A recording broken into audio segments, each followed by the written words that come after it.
क्या आपको पता है यूजीसी एक्ट को लेकर देश भर के कॉलेजों और यूनिवर्सिटीज में इतना विरोध क्यों हुआ?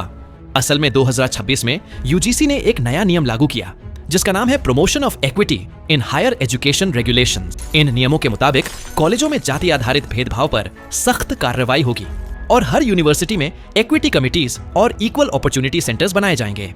बात सुनने में अच्छी लगती है, लेकिन यहीं से विवाद शुरू हो गया। कई छात्र संगठनों का कहना है कि इन नियमों में डिस्क्रिमिनेशन की परिभाषा बहुत ज्यादा खुली हुई है और फॉल्स कंप्लेंट्स पर क्या कार्रवाई होगी ये साफ साफ नहीं बताया गया है। इसी वजह से लोगों को डर है कि कहीं निर्दोष लोग भी इसमें न फंस जाएं।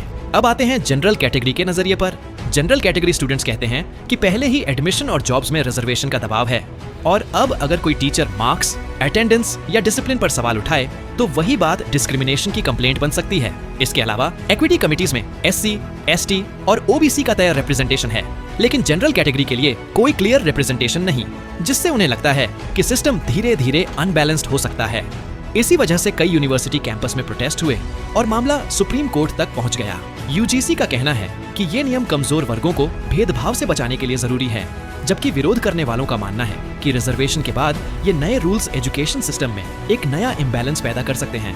तो सवाल अब भी वही है, क्या ये नियम वाकई समानता की ओर कदम है या फिर जनरल कैटेगरी के लिए एक और चुनौती? ऐसी और रियल ग्राउंड लेवल एक्सप्लेनर्स के लिए सब्सक्राइब करना मत भूलना।